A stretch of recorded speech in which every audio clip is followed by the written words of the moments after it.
Hello बच्चों, आज हम लोग यूरोप में राष्ट्रवाद जो इतिहास का प्रथम अध्याय है, जिस अध्याय में हमने पहला पार्ट बनाया, फिर यूरोप में राष्ट्रवाद का दूसरा पार्ट वीडियो अपलोड हुआ, फिर तीसरा पार्ट बना। आज इस चैप्टर से संबंधित सबसे महत्वपूर्ण जो बातें हैं, जर्मनी में एकीकरण और राष्ट्रवाद का परिणाम क्या हुआ और किस प्रकार से राष्ट्रवाद ने सकारात्मक और नकारात्मक विचारधारा का प्रसार किया, जिससे आगे चल करके प्रथम विश्व युद्ध जैसी घटनाएं भी घटती है, जो संकीर्ण राष्ट्रवाद की देन मानी जाती है। और इस चैप्टर से संबंधित जितने भी वस्तुनिष्ठ प्रश्न हैं, आज हम इसी वीडियो में बता रहे हैं, आपको बताएंगे। इसलिए बच्चों, इस वीडियो को आप प्रारंभ से लेकर अंत तक देखें और अधिक से अधिक इस चैनल को सब्सक्राइब करें और अपने दोस्तों के बीच में शेयर करें। तो चलिए, जर्मनी का एकीकरण। जर्मनी का एकीकरण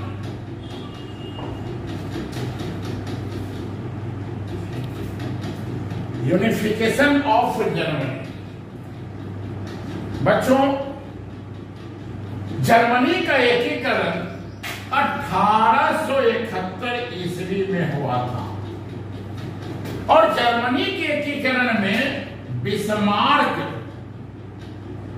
की महत्वपूर्ण भूमिका थी। बिस्मार्क, जिसका जन्म 1815 ईस्वी में और मृत्यु 1898 ईस्वी में।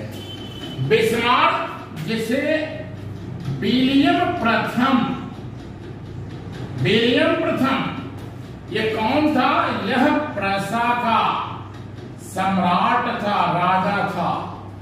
विलियम प्रथम ने ही 1862 ईस्वी में बिस्मार्क को जर्मनी का चांसलर नियुक्त किया। बिस्मार्क को जर्मनी का चांसलर का मतलब होता है प्रधानमंत्री, संबंधित पद, चांसलर नियुक्त किया, जो विलियम प्रथम का सहायक बना। और बिस्मार्क राजनीति के साथ साथ कूटनीतिज्ञ भी था। और बिस्मार्क किस दार्शनिक से प्रभावित था? तो हेगेल नामक दार्शनिक, जो जर्मनी के थे, हेगेल नामक जर्मन दार्शनिक के विचार से प्रभावित था।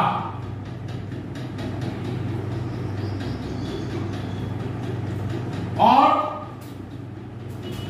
बिस्मार्क ने किस तरह से जर्मनी का एकीकरण किया, अब हम इसके बारे में सुनेंगे।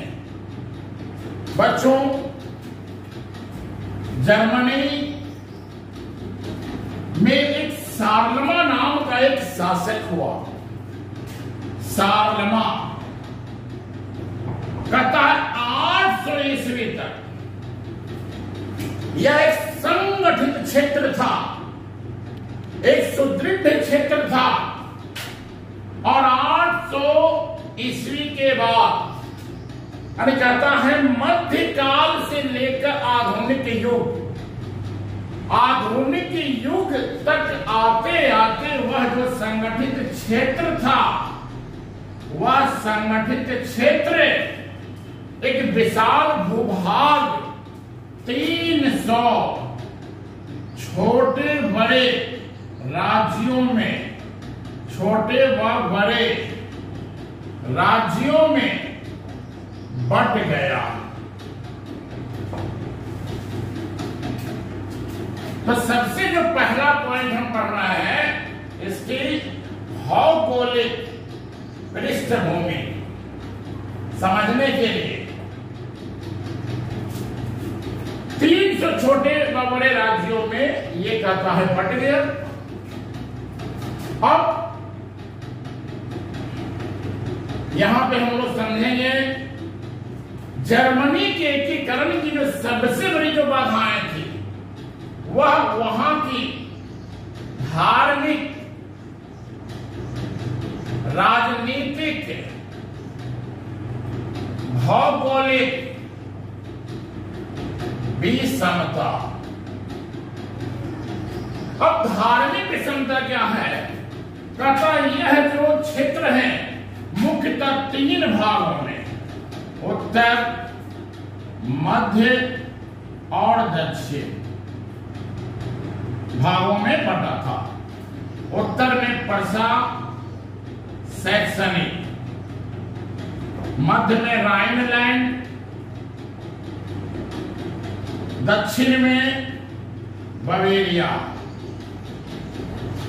इन 300 छोटे बड़े राज्यों में पर्सा सबसे बड़ा राज्य था और इस तरह ये आपस में बटा हुआ था 300 छोटे बड़े क्षेत्रों में। और इन्हीं 300 छोटे बड़े क्षेत्रों को एक सीमा के अंतर्गत, एक समान कानून व्यवस्था के अंतर्गत, एक राजा के अधीन और एक शासक के अधीन लाना था, जिसको हम एकीकरण कहते हैं। यहां पे हम धार्मिक विषमता की बात करते हैं तो कहता है उत्तर जर्मनी और दक्षिण जर्मनी। उत्तर जर्मनी में जहां प्रोटेस्टेंट मतावलंबी और दक्षिण जर्मनी में कैथोलिक संप्रदाय। यहां पे सुनना है ईसाई धर्म, जिस धर्म के प्रवर्तक ईसा मसीह हैं, इस धर्म का प्रमुख जो संप्रदाय था वह कैथोलिक था। और इसी संप्रदाय के प्रधान को हम पोप कहते थे, जो पोप यूरोप के विभिन्न देशों में जिनका प्रभाव था, जो समाज में अंधविश्वास को बढ़ावा प्रदान कर रहे थे, जो अपनी मान्यता के अनुसार लोगों पर अपना प्रभाव जमाए हुए थे, जिससे कहीं न कहीं समाज में रूढ़िवादी विचारधारा पनप रही थी।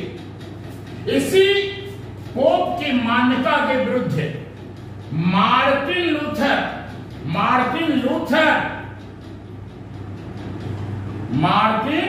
लूथर ये कहां के हैं? जर्मनी के हैं। मार्टिन लूथर के संबंध में 8वें अध्याय में चर्चा है कि इन्होंने ही कहा था कि मुद्रण ईश्वर के द्वारा दी गई महानतम देन एवं सबसे बड़ा तोहफा। और यही मार्टिन लूथर के अनुयायी जो हैं प्रोटेस्टेंट कहलाए, अर्थात इन्होंने ही प्रोटेस्टेंट आंदोलन की शुरुआत किया और मार्टिन लूथर को प्रोटेस्टेंट आंदोलन का जनक कहते हैं। तो आखिर 16वीं सदी में जाकर प्रोटेस्टेंट आंदोलन की शुरुआत मानी जाती है। इनके द्वारा 1517 ईस्वी में विटेनबर्ग में जो चर्च था, उस चर्च के मुख्य दरवाजे पर 95 प्रति बाइबिल का अनुवाद करके टंगवा दिया गया और लोगों को सत्य से अवगत कराया गया कि देखिए बाइबिल क्या कहती है, तो जो बाइबिल की विचारधारा है उसको अपनाएं। जिस विचारधारा की बात करा, बाइबिल की विचारधारा, न कि पोप की विचारधारा। इस तरह से मार्टिन लूथर के जो अनुयायी, जिन्होंने कैथोलिक की मान्यता के विरुद्ध आवाज उठाया और कैथोलिक के खिलाफ जो आवाज उठाए, वे मार्टिन लूथर के समर्थक हो गए। इन्हें प्रोटेस्टेंट कहा गया और इस तरह से ईसाई धर्म 2 संप्रदाय में बट गया, कैथोलिक और प्रोटेस्टेंट। जैसे हम लोग पढ़ते हैं इस्लाम धर्म में 2 संप्रदाय, शिया मत और सुन्नी। सिंपल, जिन्होंने मोहम्मद साहब पैगंबर के मूल सिद्धांतों को स्वीकार किया, जिन्होंने मोहम्मद साहब पैगंबर के चौथे खलीफे, जो उनका दामाद अली जिन्होंने अली को बता रहे खलीफा स्वीकार किया और पैगंबर की शिक्षाओं पर बल दिया, वैसे मतावलंबी शिया कहलाए। और जिन्होंने चौथे खलीफा अली का विरोध किया, अली के खिलाफ षड्यंत्र रचा और पैगंबर की शिक्षाओं में कहीं न कहीं परिवर्तन किया, अर्थात कहीं न कहीं इस्लाम की मान्यताओं में बता रहे, उन्होंने अपनी विचारधारा को जोड़ा, वे सुन्नी कहलाए। सुन्नी कौन है? तो पैगंबर की मूल शिक्षा को जिन्होंने स्वीकार नहीं किया और जिन्होंने मूल शिक्षा को स्वीकार किया, वे शिया कहलाए। तो ईसाई धर्म भी दो संप्रदाय में विभक्त है, शिया और सुन्नी। इन दोनों के बीच में भी नहीं बनता है। हर एक धर्म में कहीं भी अलग अलग संप्रदाय है। अब अपने हिंदू धर्म में यहां भी बता रहे, ब्राह्मण, क्षत्रिय, वैश्य, शूद्र, ये 4 वर्ण है और इन 4 वर्णों के बीच में कहीं न कहीं आपस में विभेद है। तो इस तरह से हिंदू धर्म में लीजिए, जिन्होंने कबीर के बता रहे उपदेश को स्वीकार किया, कबीर की मान्यताओं पर जो चले, कबीर पंथी कहलाए, निरंकारी कहलाए। तो इस तरह से बच्चों में समझना है कि जर्मनी, उत्तर जर्मनी में प्रोटेस्टेंट मतावलंबियों की संख्या बहुत अधिक थी, तो दक्षिण में कैथोलिक की थी। और ये दोनों एक दूसरे से मिलना नहीं चाहते थे। और इसी क्रम में बता रहे, समय समय पे जर्मनी में वहां एक डायट, एक प्रतिनिधि सदन, डायट माने संसद, डायट का मतलब होता है संसद। ये क्या है? प्रतिनिधि सदन, इसकी बैठक होती थी और समय समय पे ये 300 राज्यों के प्रतिनिधि भाग लेते थे इस डायट में।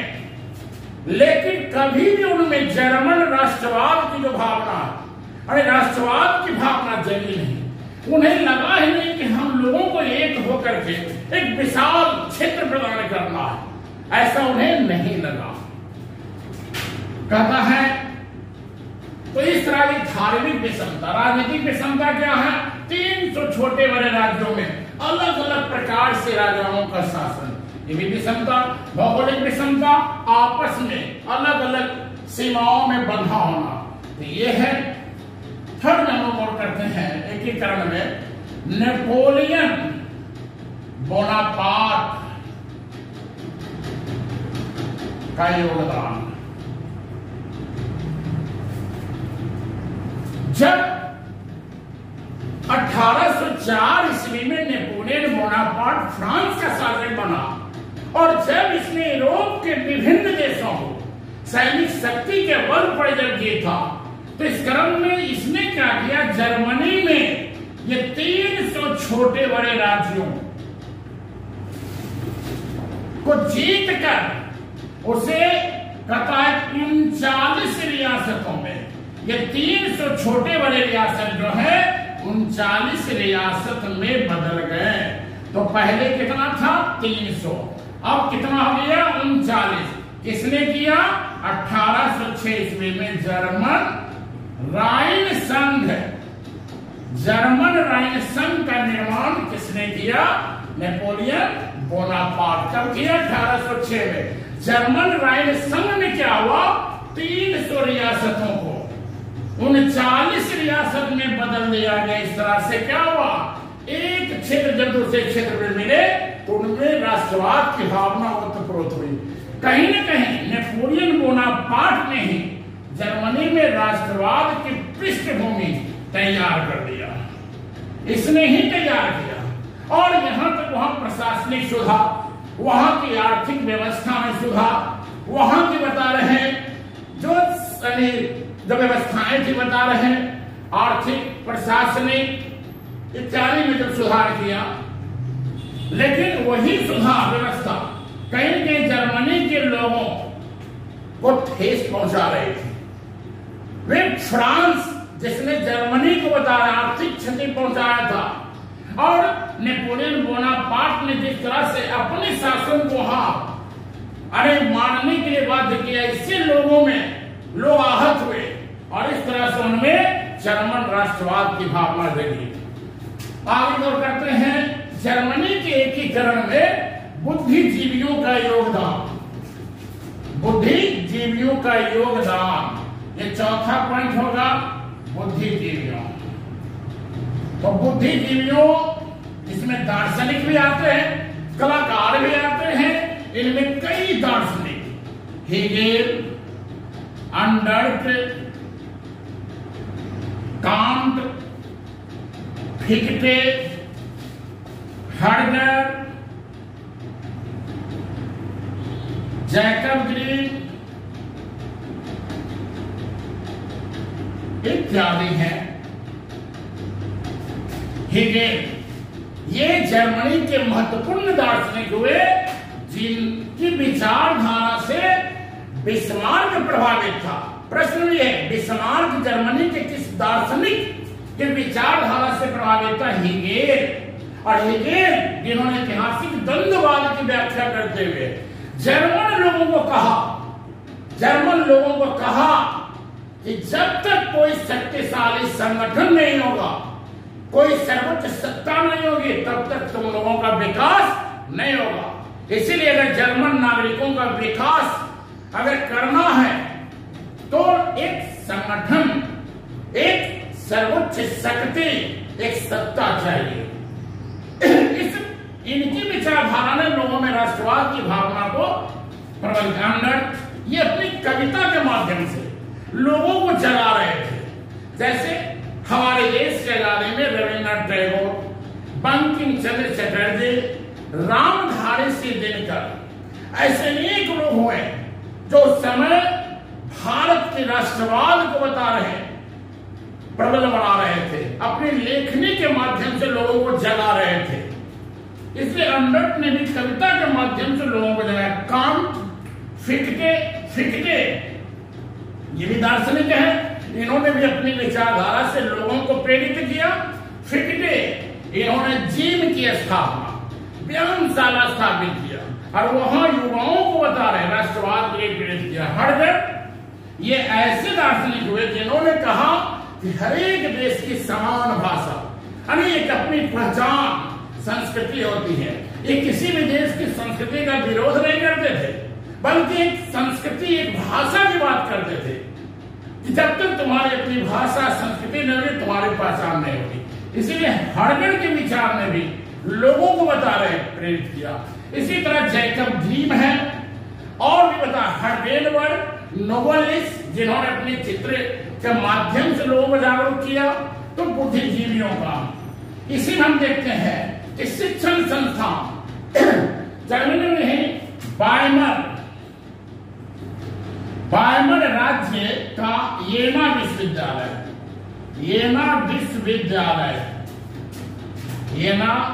विश्वविद्यालय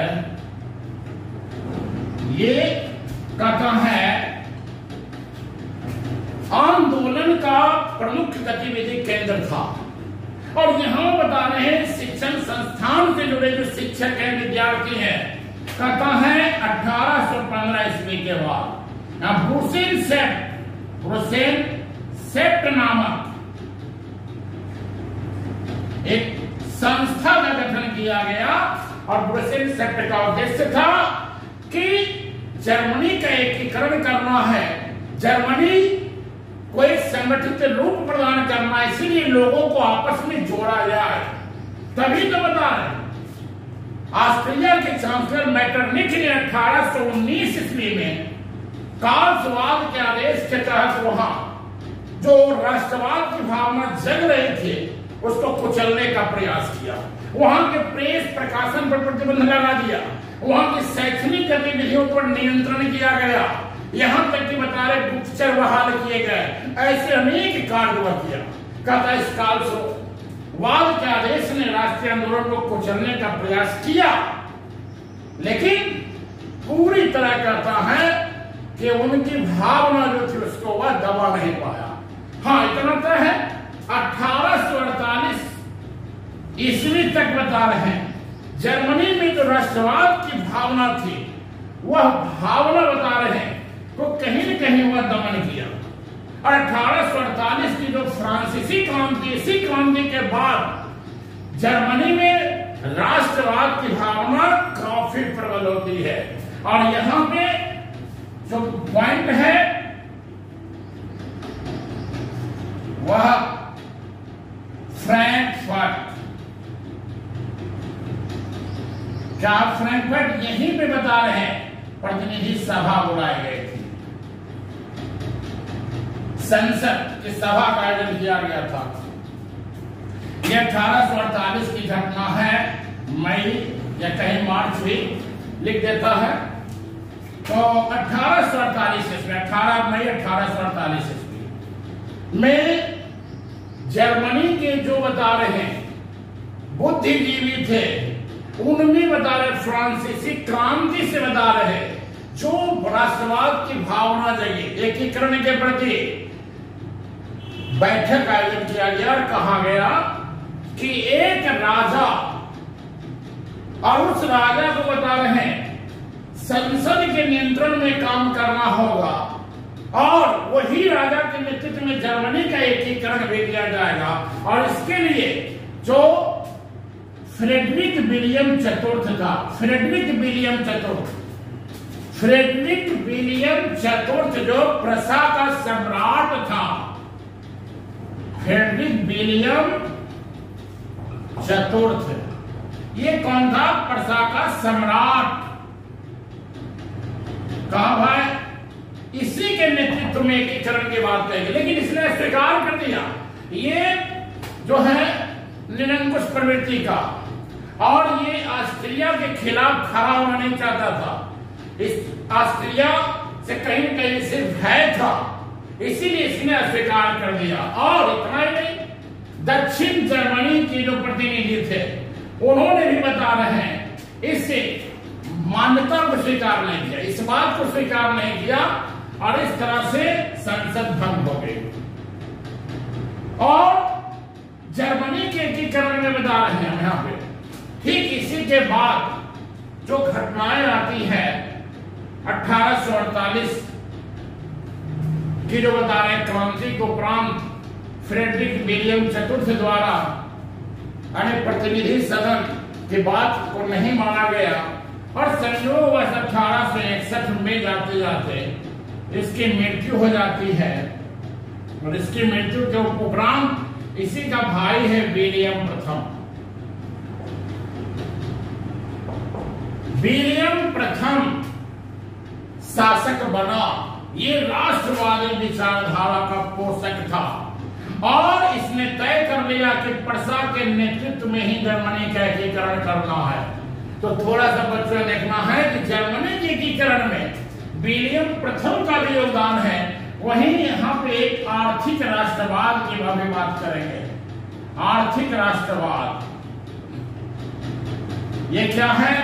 1834 ईस्वी में प्रसा के नेतृत्व में, प्रसा के जो व्यापारी हैं उसके नेतृत्व में जॉल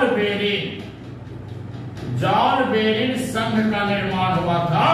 ये व्यापारियों का एक संघ था, इसका इसलिए निर्माण किया गया क्योंकि जो क्षेत्र था बता रहे हैं वह 39 रियासतों में बटा हुआ था। क्योंकि नेपोलियन बोनापार्ट ने 1806 ईस्वी में पवित्र रोमन साम्राज्य को समाप्त करके इसे जर्मन रियासत संघ यानी राष्ट्र संघ में बदल दिया। तो यहाँ क्या था कि अलग अलग क्षेत्र में अलग अलग मुद्राएं, अलग अलग क्षेत्र में अलग अलग प्रकार की मुद्रा, माप तौल की प्रणाली प्रचलित थी और व्यापारी को एक क्षेत्र से दूसरे क्षेत्र, तीसरे क्षेत्र, हर क्षेत्र में जाने पर चुंगी देना पड़ता था और इस तरह से उनका व्यापार भी प्रभावित हो रहा था। इसीलिए व्यापार को बढ़ावा प्रदान करने के लिए 1834 में एक जॉलबेरिन संघ बना व्यापारियों के नेतृत्व में। और हुआ क्या कि अब ये पूरा क्षेत्र आर्थिक रूप से एक हो गया और इस तरह से जर्मनी में आर्थिक राष्ट्रवाद को बढ़ावा मिला और वहां रेल का उद्योग का विकास हुआ, सुदृढ़ीकरण हुई। तो आर्थिक राष्ट्रवाद में भी एकीकरण को बल प्रदान किया। और यहां के बाद जो राजनीतिक पॉइंट आएगा तो फ्रेडरिक विलियम चतुर्थ के मरने के बाद जब विलियम प्रथम जब प्रसा का शासक बना तो इसने तय कर लिया कि अब प्रसा के नेतृत्व में एकीकरण करना है। लेकिन यह जानता था कि जब तक ऑस्ट्रिया और फ्रांस को पराजित नहीं करेंगे तब तक एकीकरण कैसे होगा। यानी विलियम प्रथम ऑस्ट्रिया और फ्रांस से टकराने का मन बना लिया और इसने क्या किया, अधिक से अधिक सैनिक शक्ति का निर्माण करने लगा। जब अधिक से अधिक सैनिक शक्ति का निर्माण करने लगा तो संसद जो थी बता रहे हैं फ्रैंकफर्ट में, जो वहां की डायट थी, संसद में जो प्रतिनिधि थे वे विलियम प्रथम का विरोध करने लगे। सैनिक शक्ति को लेकर जो धन खर्च किया जा रहा था, गतिरोध उत्पन्न हुआ और तभी विलियम प्रथम बिस्मार्क, और ये बिस्मार्क जो प्रायः डायट यानी जर्मनी जो डायट जहां उत्तर दक्षिण जर्मनी के लोग मिलते थे डायट में ये भी भाग लेता था। और ये बिस्मार्क 1848 के फ्रैंकफर्ट में जो संसद सभा का आयोजन किया गया वहां भी भाग लिया। और इसी बिस्मार्क को बता रहे हैं यानी रूस में भेजा गया राजदूत बना करके, फिर इसे फ्रांस भेजा गया 1859 में, और फिर 1861 फ्रांस में इसे भेजा गया। और जब ये रूस जाता है तो जार अलेक्जेंडर द्वितीय से इसकी मित्रता हो जाती है, जो बाद में कहीं कहीं काम करता है। 61 में फ्रांस के नेपोलियन तृतीय से भी बता रहे हैं दोस्ती कर लेता है। इस तरह से यह तभी बता रहे इसे बुलाया जाता है 1861 में जाता 1862 ईस्वी में विलियम प्रथम 1862 ईस्वी में विलियम प्रथम ने बिस्मार्क को जर्मनी का चांसलर नियुक्त कर दिया। इस तरह से अब यहां से जर्मनी का एकीकरण जो बता रहे हैं आसान हो जाएगा, इसलिए क्योंकि बिस्मार्क महत्वाकांक्षी दूरदर्शी एक बता रहे हैं शासक के रूप में उभरा और इसकी विदेश नीति को दुनिया ने बता रहे हैं अपनाने का भी काम किया, सराहना भी किया। इसकी विदेश नीति बहुत ही बता रहे मजबूत थी। 1862 में बिस्मार्क जर्मनी का चांसलर बना और चांसलर बनते ही बता रहे हैं बिस्मार्क के द्वारा कह दिया गया, क्योंकि बिस्मार्क ने अब जो पहले कहता था कि प्रसा के नेतृत्व में एकीकरण नहीं हो सकता है, लेकिन अब यही कहता है कि प्रसा के नेतृत्व में एकीकरण होगा और एकीकरण के लिए हम किसी भी कदम को यानी कोई भी कदम उठाना है, अनुचित कदम भी उठाना है तो हम तैयार हैं। और इस तरह से बिस्मार्क जो है यह कह दिया कि अब एकीकरण के लिए हमें ना तो बता रहे हैं बौद्धिक भाषणों की आवश्यकता है, ना हम बता रहे हैं बहुमत निर्णय का इंतजार करेंगे, और ना ही बता रहे हैं अरे ना इन्होंने कह दिया कि ना हम बौद्धिक भाषण, ना हम आदर्शवाद की विचारधारा को अपनाएंगे और ना ही बहुमत का निर्णय मानेंगे, बल्कि इसने रक्त एवं लौह की नीति, आयरन एंड ब्लड पॉलिसी, अधिक से अधिक सैनिक और तलवार का निर्माण करना इसका मकसद हो गया। इसे हम लौह पुरुष भी कहते हैं। और इसने अधिक से अधिक सैनिक और तलवार के बल, अधिक से अधिक सैनिक और तलवार के निर्माण के लिए, सेना को सशक्त करने के लिए आर्थिक रूप से जर्मनी को बता रहे हैं सुदृढ़ किया, आर्थिक रूप से जर्मनी को सुदृढ़ किया। और इस तरह से जर्मनी का यह भी प्रसा, क्योंकि ये प्रसा का है, तो सुदृढ़ किया, जिससे इसी आर्थिक सुदृढ़ीकरण शक्ति को बढ़ावा मिला और इस तरह बिस्मार्क ने 1830 ईस्वी में ऑस्ट्रिया और प्रसा के बीच जो संधि हुई थी, जिसमें कहा गया था कि प्रसा के नेतृत्व में एकीकरण नहीं होगा, उसका विरोध कर दिया और आगे चल करके एकीकरण के लिए यह जो है कूटनीति का सहारा लिया। एकीकरण के लिए इसने क्या किया? सबसे पहले डेनमार्क के साथ युद्ध, दूसरा ऑस्ट्रिया के साथ, तीसरा फ्रांस के साथ। डेनमार्क के अधीन दो प्रमुख क्षेत्र थे, जिनमें सेल्सविग और होलस्टीन। डेनमार्क के अधीन जो क्षेत्र थे सेल्सविग और होलस्टीन, ये होलस्टीन, ये दो प्रमुख क्षेत्र। बिस्मार्क ऑस्ट्रिया के साथ समझौता करता है और समझौता करके बता रहे कहता है कि हम डेनमार्क पर आक्रमण करेंगे और हम जो क्षेत्र जीतेंगे उस क्षेत्र का बता रहे आपस में बंटवारा कर लेंगे।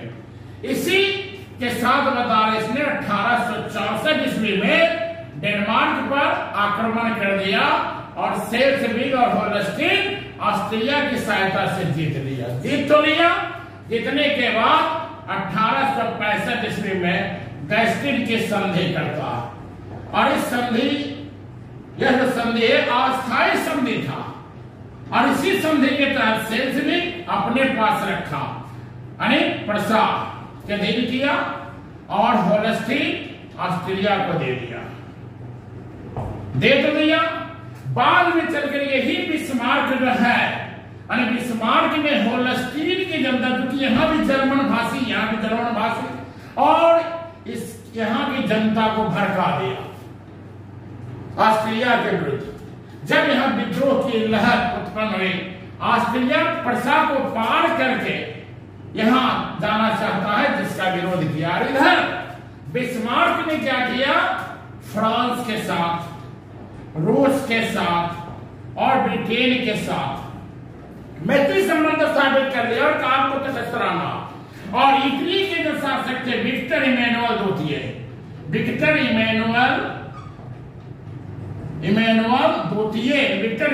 को भी कह दिया कि जब हमारा ऑस्ट्रिया के साथ मुकाबला होगा कि आप उसी समय आक्रमण कीजिएगा, ताकि अरे यहां पे वक्त दिया कि आक्रमण करना है ताकि ऑस्ट्रिया उलझ जाए। और ऐसा ही हुआ 1866 ईस्वी में। अब ऑस्ट्रिया में विवश होकर सेडोवा नामक स्थल पर कहता है युद्ध होती है, जिसमें ऑस्ट्रिया और प्रसा के बीच, ऑस्ट्रिया और प्रसा के बीच सेडोवा नामक युद्ध स्थल पर युद्ध हुआ, जिसमें प्रसा की जीत हुई और ऑस्ट्रिया हार गया। सेडोवा का युद्ध 1866 में ऑस्ट्रिया प्रसा के बीच, ऑस्ट्रिया की हार, प्रसा की जीत हुई। इस तरह इसके बाद एक संधि होती है, प्राग की संधि, और इस संधि के तहत ऑस्ट्रिया का प्रभुत्व समाप्त हो जाता है, एकीकरण का 2/3 कार्य पूरा। तो यहाँ पे आपने देखा कि डेनमार्क के साथ लड़ाई हुई, फिर ऑस्ट्रिया के साथ युद्ध हुआ और अंतिम अब जो दक्षिण के जो क्षेत्र थे, 4 राज्य, 4 जो बड़े बड़े जो क्षेत्र थे फ्रांस के अधीन थे, इसलिए जब तक फ्रांस के साथ मुकाबला नहीं होगा एकीकरण नहीं होगा। और इसी समय क्या था, आगे चलकर स्पेन में राजगद्दी का मामला उभर गया। स्पेन का जो राजा था, वहां की जनता ने विद्रोह किया, राजा ने गद्दी त्याग दिया। अब हुआ भाई स्पेन का राजकुमार कौन होगा, तो प्रसा ने दावा ठोका कि भाई प्रसा का जो युवराज होगा, प्रसा का ही स्पेन का राजा बनेगा। और फ्रांस ने दावा किया कि नहीं, प्रसा का नहीं बल्कि फ्रांस का जो व्यक्ति है, जो फ्रांस का जो युवा होगा वही राजा बनेगा। और इस तरह से कहता है दोनों के बीच में मतभेद उत्पन्न हो गए और प्रेस में कहता है।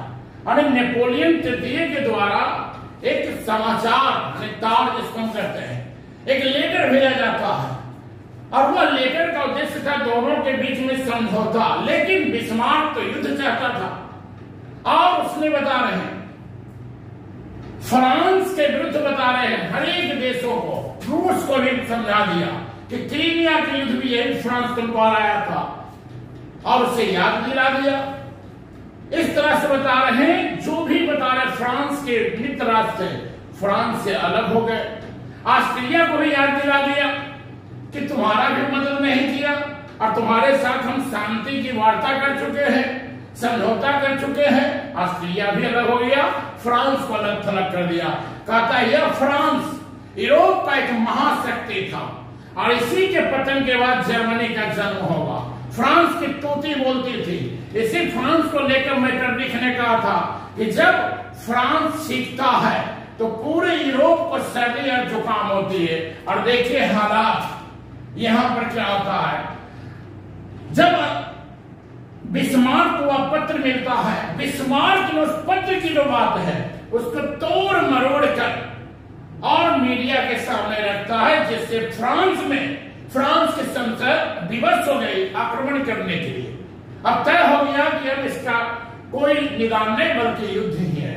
और 1870 ईस्वी में जो महत्वपूर्ण लड़ाई है, 1870 ईस्वी में सेडौन का युद्ध, 1870 में सेडौन की लड़ाई, यानी सेडौन की लड़ाई। इसी सेडौन के युद्ध में फ्रांस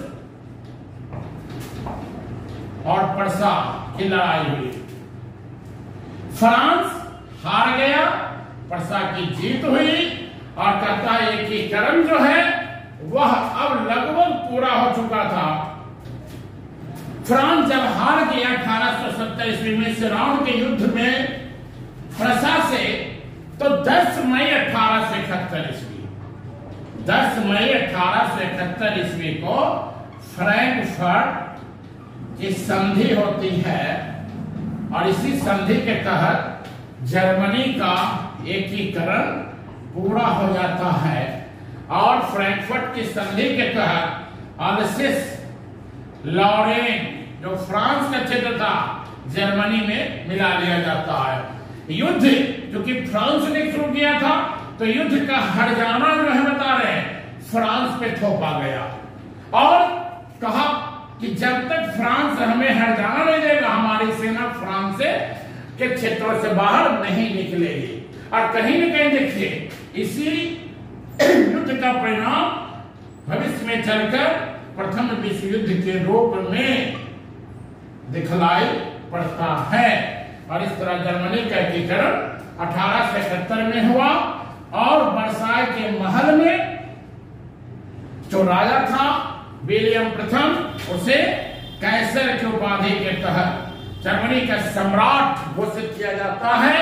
और बच्चों, राष्ट्रवाद जो है, इस राष्ट्रवाद की भावना ने जहां इटली का एकीकरण किया 1870 में, और 1871 बीटीसी का बुक जिक्र एनसीईआरटी 1870, तो आप 1871 याद रखें क्योंकि आपका बिहार टेक्स्ट बुक 1871 का उल्लेख किया है। जर्मनी 1871 में एकीकृत हुआ, और फिर हंगरी में कोसुत और फ्रांसिस नामक जो लोकतांत्रिक विचारधारा का समर्थक था, यह फ्रांस की फरवरी 1848 की क्रांति के परिणाम स्वरूप इसमें भी बता रहे हैं हंगरी को स्वायत्तता प्रदान करने के लिए ऑस्ट्रिया के खिलाफ अपनी आवाज बुलंद किया। अंततः ऑस्ट्रिया द्वारा हंगरी को स्वायत्तता प्रदान किया गया। वहां एक स्वतंत्र मंत्री परिषद का गठन हुआ, स्वतंत्र मंत्री परिषद का गठन हुआ। हंगरी को बता रहे अपनी सेना बहाल करने का अधिकार दिया गया, और समय समय में प्रत्येक वर्ष जो हंगरी की राजधानी बुडापेस्ट है, यहां लोग बता रहे हैं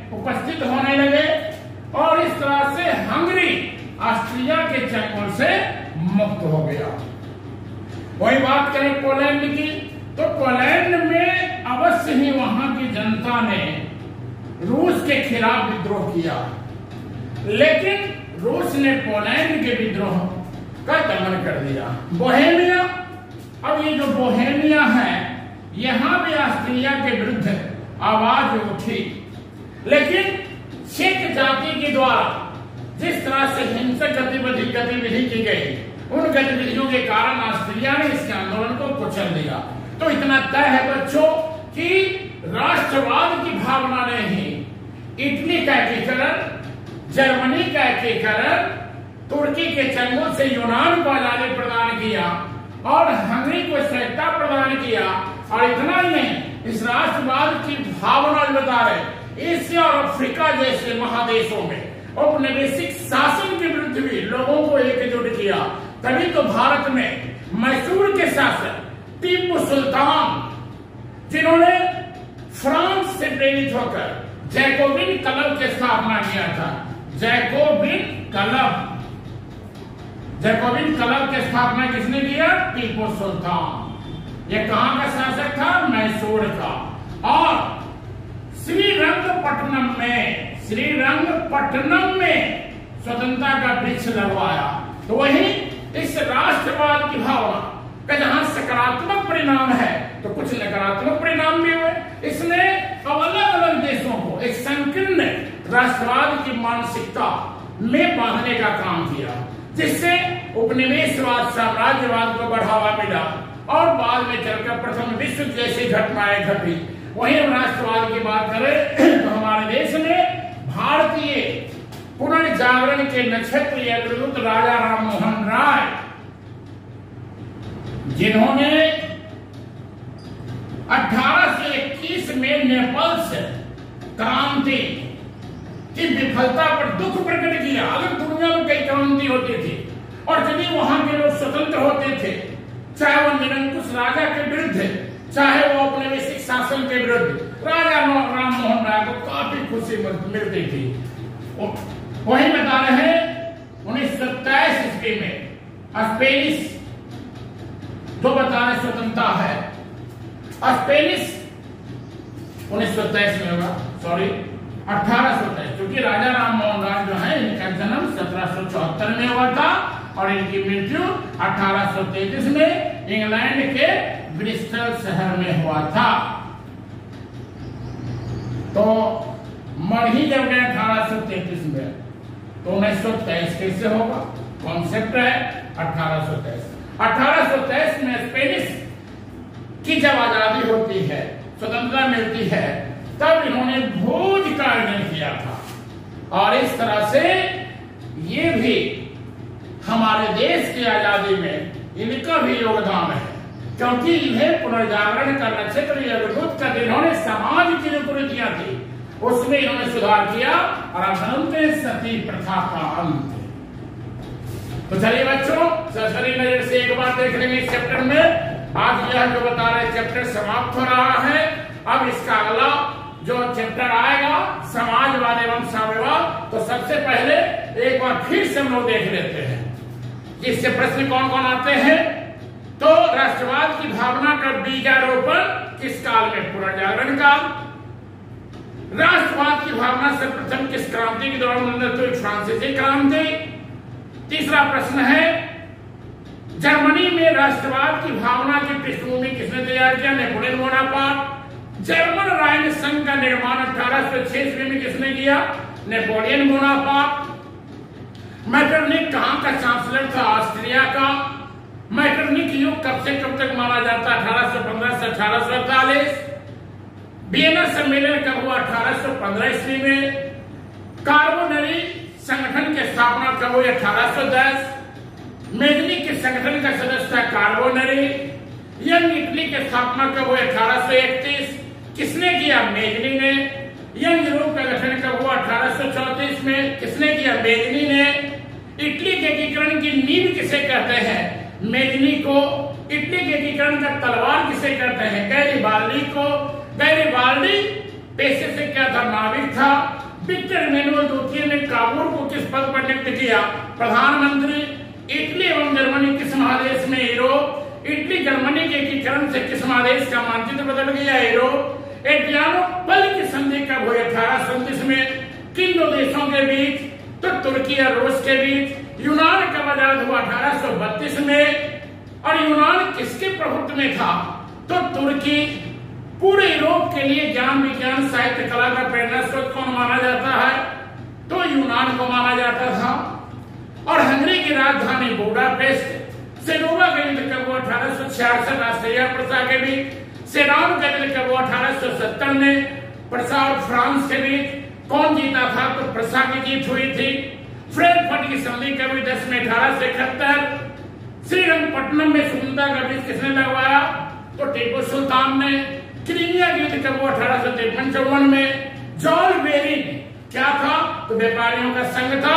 1834 में। इसीलिए बच्चों, जब चैप्टर समाप्त हो गया है और आगे की जब पढ़ाई समाप्त हो गई हर एक चैप्टर का, तो हम लोग क्यों प्रारंभ करते हैं और एक से लेकर संपूर्ण किताब का एक एक अध्याय का जब हम बच्चों से जब आपसे पूछेंगे तो आप ऐसे जवाब दीजिएगा। और तभी तो बता रहे हैं, आपको पता होना चाहिए कि हमारे संस्थान से रिकॉर्डेड 98 नंबर 94, 95, 96, 80+ के जो बच्चे होते हैं वो हमारे लिए उपयुक्त हैं। 80 से जो कम अंक लाते हैं उन पर तो कहना ही नहीं बता रहे, वो लापरवाह होते हैं। और दूसरी बात है, इस बार जो 2020 में इंटर का जो रिजल्ट आया यह भी हमारे लिए बहुत ही सुखद रहा, क्योंकि 458 अंक के साथ श्रेया राज जो पूरे जिला में पहला स्थान, मुस्कान कुमारी 436 अंक के साथ दूसरा, और फिर निशांत राजकेतन 432 अंक के साथ तीसरा। तीनों डिस्ट्रिक्ट टॉपर है। और श्रेया तो बता रहे हैं बिहार टॉप 10 की लिस्ट में भी है, क्योंकि 5वां रैंक 462 अंक था। तो चलिए, हमारी इच्छा है कि हम इस तरह से आपके साथ अध्ययन करें, आप हमारा केवल सहयोग करें। बिहार टॉप हमारा एक लक्ष्य है। जिस दिन लखीसराय से बिहार टॉपर आएंगे उस दिन जाकर हमें शांति मिलेगी और लगेगा कि नहीं, हमने मेहनत किया है। तो थैंक यू। चलिए, अब अगले दिन आपसे मुलाकात होगी।